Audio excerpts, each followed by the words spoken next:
Hello everyone, you are watching educated thorium. दोस्तों, आज की वीडियो में हम बात करने वाले हैं ट्रिग्नोमेट्रिक रेशियोज के बारे में ही, बट स्पेसिफिक एंगल्स के ऊपर, क्योंकि ये बहुत ज़्यादा इंपॉर्टेंट है। ट्रिग्नोमेट्री का चैप्टर है, बहुत ज़्यादा इसके अंदर यूज होने वाला है। बोर्ड के अंदर भी इन्हीं वैल्यूज़ के ऊपर आपको क्वेश्चन सॉल्व करने पड़ेंगे। ठीक है, बुक के अंदर तो है ही हैं। तो ये कुछ पर्टिकुलर वैल्यूज मैंने लिख दी है यहाँ पर। आप कोई कहे कि इनके अलावा भी और भी कोई पर्टिकुलर वैल्यूज होती है? बिल्कुल होती है। जीरो से लेके आपकी आगे एंगल चले जा रहे हैं 90 तक जा रहे हैं, आगे भी जा रहे हैं। आपकी बहुत सारी वैल्यूज कैलकुलेटेड होती है, बट उनमें से कुछ रिपीटेशन में होंगी, वो आप 11th में पढ़ोगे। अभी उसको सोचने की जरूरत नहीं है। अभी 90 तक है, 90 तक ही दिमाग लगाना है। उनमें से भी 0, 30, 45, 60 और 90 की। ठीक है, अब कोई बोले साइन 1 डिग्री कोई निकाल सकता है, बिल्कुल निकाल सकता है, बट वैल्यू हमारे पास टेबल्स होनी चाहिए, हम उसे याद करके नहीं रखते। ठीक है ना। अब यहाँ पे आप देखेंगे सबकी मैंने वैल्यूज लिखी हुई है। अब यहाँ पर इनमें वैल्यूज भरनी है। याद कैसे करेंगे? अब इसको करने का तरीका क्या है? ठीक है, तो साइन का जो 0 होता है वो 0 ही होता है। क्यों होता है? ये कंसेप्ट आप समझिएगा। अगर आप किसी भी एक ट्राइंगल को बना लें, ठीक है, किसी भी एक ट्राइंगल को बना ले, उसी से समझ आ जाएगा आपको ये 0 क्यों होता है। ठीक है, ए मान लो इसी पे थीटा है, बी सी। साइन होता है आपका परपेंडिकुलर पर हाइपोटेन्यूज, थीटा के हिसाब से परपेंडिकुलर बी सी और हाइपोटेन्यूज ए सी। अब ये मान लीजिए कि ये जो साइड है ये और ये जो हाइट है ये घटती चली जाए, घटती चली जाए, कम होती चली जाए, कम होती चली जाए, कम होती चली जाए, और हाइट खत्म हो गई है यहाँ पर। ठीक है, हाइट खत्म हो गई है, यानी कि एकदम 0 हो गई है हाइट। बिल्कुल हाइट है ही नहीं। अब हाइट है ही नहीं तो बिल्कुल हम उसे 0 लिखेंगे। ठीक है, हाइट है ही नहीं तो उसे 0 लिखेंगे, और एसी तो रहेगा ही अपनी जगह। ठीक है, बेचारा हाइट खत्म होने से एसी क्या हो गया, इसी के ऊपर आके गिर गया। अब कोई बोले देखो ये कितना बड़ा है, ये कैसे गिरेगा, तो बाहर गिर जाएगा। ऐसा नहीं है। देखो दोस्तों, ये कंसेप्ट ना इसी तरीके से काम करता है कि आप रिडक्शन करेंगे, इसके अंदर रिड्यूस करते रहेंगे। ठीक है, ये इतना लंबा है, अब ये हाइट घटती रहेगी, तो ये वाली भी जो लेंथ है वो घटती रहेगी। क्यों? क्योंकि ट्राइंगल का कंसेप्ट क्या कहता है भाई, दो साइडों का सम तीसरी साइडों से हमेशा बड़ा रहता है। एक तो ये, और एक पाइथागोरस हमेशा सेटिस्फाई होती है। उसी के हिसाब से हम ये देख रहे हैं कि हाइट घटते घटते, आपकी बुक में भी बना होगा, ये आप देख सकते हैं, उधर डॉट डॉट करके कर रखा होगा, तो इतना 0 हो गया और ए सी अपनी जगह रहा। ठीक है, इसके ऊपर आके ही गिर गया, तो इसकी आ गई वैल्यू 0। इस तरीके से ये कैलकुलेट हो रहा है। आ रही समझ में? इसके अलावा भी और भी कैलकुलेशंस हैं, वो भी हम देखेंगे, बट हम इसको पहले फिलअप करने की कोशिश करते हैं। साइन 30 आपका होता है हाफ। ठीक है, ये आपको याद करनी पड़ेगी। फिर होता है 1/√2, फिर आता है √3/2, फिर आता है 1। ठीक है, 90 डिग्री हो गया है अगर ये एंगल, तो ये 1 हो जाएगा। ठीक है, इसी का आपको उल्टा करना है तो कॉस बन जाएगा। इसका उल्टा आप यहाँ पे छाप दीजिए, 1√3/2, 1/√2, हाफ और 0। ठीक है, यहाँ पे देखिएगा सिर्फ 45 पे साइन और कॉस की वैल्यू सेम रहती है, अदरवाइज ये सेम नहीं होगी। ठीक है, tan होगा साइन बाई कॉस, तो आप इनकी डिवीजन से भी निकाल सकते हैं। 0/1 होता है 0, हाफ बाई √3/2 आप निकालेंगे तो 1/√3 निकलेगा। इसकी डिवाइड करेंगे 1 आएगा, इसकी डिवाइड और इसकी डिवाइड करेंगे 2 कट जाएगा डिनोमिनेटर का दोनों का, √3/1 यानी कि √3, और 1/0 करेंगे, 0 डिवाइड नहीं कर पाएगा 1 को, कितना भी जोर लगा ले एड़ी चोटी का, 1/0 होगा आपका नॉट डिफाइंड। आगे समझ में? अब इसको रिवर्स, अब इसका उल्टा करना है हमें, कॉसेक सेक और कॉट निकालना है। मैंने आपको बता दिया था कुछ बहुत सारी पिछली वीडियोस के अंदर कॉसेक सेक और कॉट कैसे निकलता है। ठीक है, इन्हीं का उल्टा होता है, साइन का उल्टा कॉसेक होता है, कॉस का उल्टा सेक होता है, टैन का उल्टा कॉट होता है। ठीक है, अब कॉसेक साइन का उल्टा होता है, तो 0 का उल्टा क्या आएगा? 0 लिखा हुआ है तो उसका नीचे का डिनोमिनेटर 1 होगा हमेशा। ठीक है, कोई भी नंबर लिखा है उसके नीचे कुछ नहीं है तो 1 है। अब इसको पलटेंगे तो 1/0 हो जाएगा। 1/0 क्या अभी देखा था? Not defined. तो आप इसे करेंगे तो ये नॉट डिफाइंड हो जाएगा। इसको उल्टा करोगे तो 2 हो जाएगा, इसको उल्टा करोगे तो √2 हो जाएगा, उसको उल्टा करोगे तो 2/√3 आ जाएगा, और इसका उल्टा करोगे तो 1 ही जाएगा।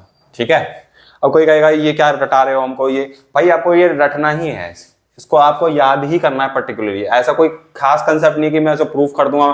क्या साइंटिस्ट बनोगे पेपर के अंदर? साइंटिस्ट बनना आगे जाके, बट अभी क्या है, इन वैल्यूज को याद करके ही हमें क्वेश्चन को सॉल्व करना है। कंसेप्ट मैं आपको स्टार्टिंग में काफी सारे बता चुका हूँ। ठीक है, अब यहाँ पे sec cos का उल्टा, इसका उल्टा 1 ही रहेगा, इसका उल्टा 2/√3, ठीक है, इसका उल्टा √2, ठीक है, इसका उल्टा 2, इसका उल्टा नॉट डिफाइंड, ठीक है।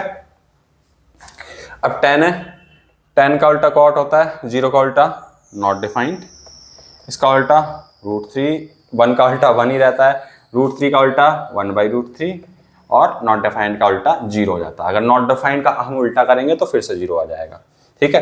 तो ये सारी टेबल आपको नोट डाउन कर लेनी है, आपको अच्छे से याद कर लेनी है। कोई बोले साइन 65 डिग्री का कोई निकालने के लिए बोल सकता है, भाई नहीं बोलेगा वो, ठीक है। एक्सरसाइज 6.3 है वैसे, 8.3 है सॉरी वो वैसे, बट वो अभी रिड्यूस हो गई है, हट गई है, यहाँ पे एलिमिनेट हो गई है फॉर दी बोर्ड एग्जाम 2022-23, ठीक है। उसके लिए तो हट गई है, बट आगे आने फ्यूचर में अगर आप कभी वीडियो देख रहे हैं तो उसमें हो सकता है ये ऐड हो जाए, तो वहां पे साइन 65 की वैल्यू आपको या तो वो दे देगा, और या नहीं देगा तो क्या करेगा, कुछ और उस एक्सरसाइज के हिसाब से पर्टिकुलरली आपके कॉम्प्लीमेंट्री एंगल का कंसेप्ट चलेगा वहां पर, ठीक है। ये सारी चीजें आपको नोट कर लेनी है। अगर आप समझना चाहते हैं तो एक्सरसाइज में पर्टिकुलरली दे रखा है कि आप इसे वैल्यू को निकाल कैसे रहे हैं, ठीक है। अब पर्टिकुलरली कोई बोले कि भाई 30, 45, 60 का और 90 का तो करके दिखाओ, बिल्कुल उस बुक के अंदर दे रखा है, एनसीईआरटी के अंदर। अब मैं आपको अगर समझाना चाहूँ तो इसमें क्या होगा, 30 के अंदर अलग कंसेप्ट चलेगा, 45 के अंदर अलग कंसेप्ट चलेगा। 45 का कंसेप्ट ये है कि आपको आइसोसेलेस राइट एंगल ट्रायंगल लेना है, ठीक है, और 30 में आपको क्या है, इक्विलेटरल ट्रायंगल लेना है, ठीक है, जिसमें कि एक मीडियन ड्रॉ होगी, ठीक है। उसके हिसाब से फिर कैलकुलेशन होगी, फिर आप जाके निकाल पाएंगे ये जो वैल्यूज है ना, तो वैल्यूज आएंगी। अगर आपको समझना है तो मैं सेपरेट वीडियो बना दूंगा, बट एज सच एग्जाम के पॉइंट ऑफ व्यू से आपको बोले कि प्रूव करके दिखाओ 45 कैसे आता है, तो एज सच इतना इंपॉर्टेंट नहीं है, ठीक है। बट अगर देखते हैं, अगर सीबीएसई कोई और एग्जाम्पल पे आपका सैंपल पेपर निकालता है तो उससे देखेंगे हम कि इसकी जरूरत पड़ रही है या नहीं पड़ रही है। वैसे आना चाहिए आपको कंसेप्ट, बहुत अच्छी बात है, बोलेंगे तो मैं नेक्स्ट वीडियो में इसको बता दूंगा, ठीक है। अब इन्हीं वैल्यूज से एक आध क्वेश्चन करके देखते हैं, ताकि मजा तो आए, हाथ में खुजली हो रही है बहुत देर से, ठीक, करने की क्वेश्चन। अब देखिए यहाँ पे एक्सरसाइज 8.2 का एक क्वेश्चन कर रहा हूं मैं, फर्स्ट क्वेश्चन आई थिंक ये, ठीक है, फर्स्ट पार्ट है इसका। अब ये क्वेश्चन करते वक्त है तो बहुत इजी, सारी वैल्यू डाल लेनी है आपने, वो तो कोई भी बता सकता है, स्कूल में भी देख लोगे तो समझ आ ही जाएगा कुछ ना कुछ तो थोड़ा बहुत, बट मैं कुछ और समझाना चाह रहा हूँ यहाँ पर। देखिए यहाँ पर इस क्वेश्चन को करते हैं, फिर समझाता हूँ आपको साथ साथ, ठीक है। तो साइन 60 की वैल्यू है यहाँ पर आपको याद होनी चाहिए, साइन 60 की वैल्यू आपको मन मन में आप बोलेंगे तो कितना आएगा, √3/2। अब कोई बोले कि इसको लिखने की जरूरत है साइड में फॉर्मूले की तरह कि हमने यूज किया है साइन 60, भाई समय है तो लिख दीजिए, बस ऐसा कोई बड़े मार्क का ये क्वेश्चन नहीं होएगा, तो इसलिए इंपॉर्टेंस इतनी कम हो जाती है, फिर भी आप लिखेंगे तो बहुत अच्छा रहेगा। cos 30 होता है आपका √3/2, याद हो, cos 60 होता है हाफ, sin 30 भी होता है हाफ, ये कर लीजिए, 3/4 + 1/4, ये जोड़ देंगे 3 + 1 4, और ये हो जाएगा आपका 4/4, ये आंसर आ जाएगा 1 इसका, ठीक है। अब इसमें कुछ खास नहीं था ऐसा कुछ करने का, बट अगर रूट रह जाता, अगर लास्ट में रूट रह जाता तो आपको कुछ ना कुछ तिकड़म लगानी होगी, स्पेशली जब वो डिनोमिनेटर में होगा, तो आपको उसमें थोड़ा पंगा लेना पड़ेगा उसके साथ, और जब रूट में आएगा तो उसे रेशनलाइज करना पड़ेगा, ठीक है। अब इसी का सेकंड पार्ट देख रहे हैं यहाँ पे, cos 60, cos 30, sin 60, sin 30, okay. तो अब यहाँ पर देखना है कि कैसे सॉल्व करूंगा, वही मेथड आपको लगाना है, ये अलग पार्ट है तो सेपरेशन कर देता हूँ। यहाँ पे cos 60 की वैल्यू पता होनी चाहिए, √3/2 की 1/2, गलत होते हुए जा रहा था, यहाँ पर हाफ आएगा और यहाँ पे आएगा √3/2। sin 60 की वैल्यू होगी आपकी √3/2 और sin 30 की होगी 1/2। अब देखिएगा कुछ खास है यहाँ पर, 1 और √3, बच्चों को अभी तक यही समझ नहीं आता कौन किससे कटता है, कौन किससे मल्टीप्लाई होता है। 1/√3, सॉरी 1 और √3 मल्टीप्लाई √3, 2 और 2 4 माइनस, यहाँ पे भी सेम, ये कट जाएगा 0 हो जाएगा, ये में से ये सेम टू सेम माइनस हो रहा है यहाँ पर, और ये 0 आ गया आपका आंसर, ठीक है। यहाँ पर एक ध्यान रखिएगा, cos 60 जो है ना एक पर्टिकुलर टर्म है, और ये एक इंडिविजुअल टर्म है, ये एक इंडिविजुअल टर्म है, ये एक इंडिविजुअल टर्म है, बट टर्म्स यहाँ पे एज अ फैक्टर मल्टीप्लाई हो रही है यहाँ पर, और ये एक ऐसे एक टर्म रिप्रेजेंट हो रहा है, यहाँ पे भी आप देखेंगे तो सेम ही कहानी यहाँ पर, ये cos 60 एक इंडिविजुअल है, cos 30 एक इंडिविजुअल है, बट दोनों मल्टीप्लाई हो रखे हैं, यानी कि जो भी इसकी वैल्यू होगी आपको मल्टीप्लाई माननी है।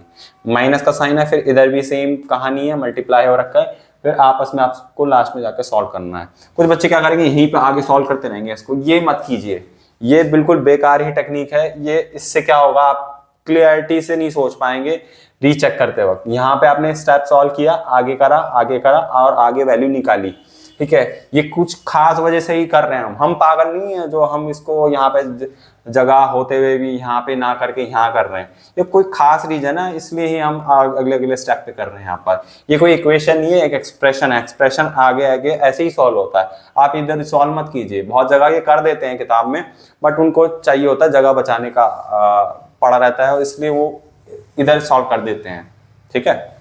इस वाले क्वेश्चन को थोड़ा ध्यान से देखिएगा करते वक्त, ठीक है। इसको स्टार्ट कर रहा हूँ। sin 45 की वैल्यू होती है 1/√2, cos 60 की होती है हाफ, cos 45 की होती है 1/√2, sin 60 की होती है हाफ।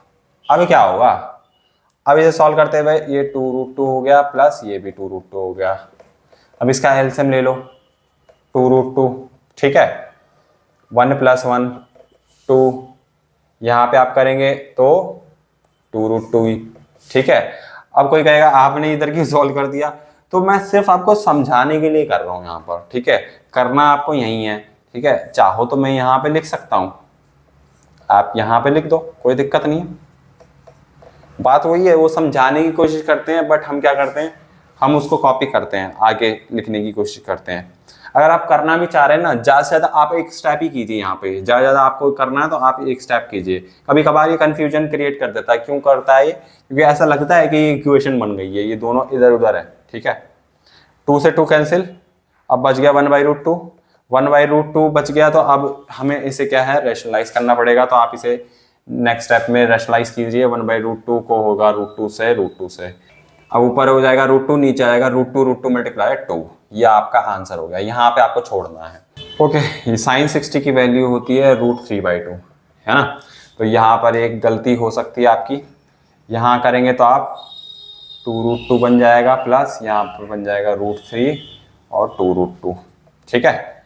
अब इसका एलसीएम आप ले सकते हैं, 2√2 1 + √3, ठीक है।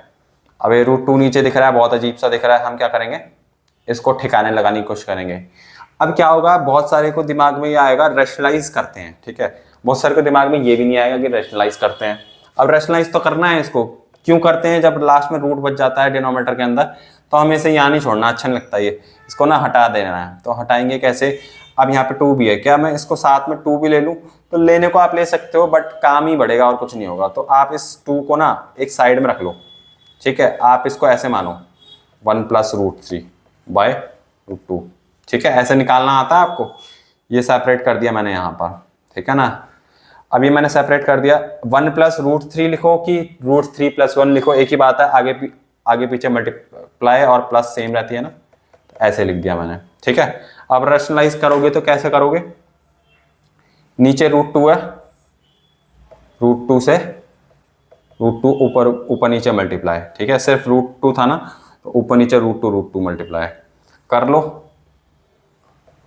ऊपर √2 मल्टीप्लाई कर लो, इसके साथ √6 हो जाएगा प्लस √2 हो जाएगा यहाँ पर, ठीक है। और यहाँ √2 2 हो जाएगा, और 2 और 2 4 हो जाएगा आपका, ये आपका आंसर हो जाएगा यहाँ पे सॉल्व होके, ठीक है। अभी कोई कंफ्यूजन है तो आप बता सकते हैं कि मेरे को यहाँ पे कंफ्यूजन है, मुझे समझ नहीं आया कि आपने करा कैसे, कमेंट बॉक्स में आप कर सकते हैं। वीडियो अच्छी लगे तो आप लाइक जरूर कीजिएगा, चैनल को सब्सक्राइब कर सकते हैं, अपने सजेशन दे सकते हैं मैं किस तरह की वीडियो बना सकता हूँ आपके लिए। तो वीडियो ज़्यादा लंबी हो रही है दोस्तों, इसलिए मैं इस वीडियो को यहीं रोकता हूँ, समाप्त करता हूँ। अगले पार्ट में आप देखिएगा, अगले पार्ट में इसी के आगे मैं कंटिन्यू करूँगा और आगे क्वेश्चन को सॉल्व करूँगा, इसी क्वेश्चन के अगले पार्ट्स को। तो अभी तक आपको समझ आ गया होगा तो आप ज़रूर बताइएगा। थैंक यू सो मच, मिलते हैं किसी नेक्स्ट वीडियो में, तब तक के लिए टिल देन गुड बाय, मिलते हैं नेक्स्ट वीडियो, निकलते हैं।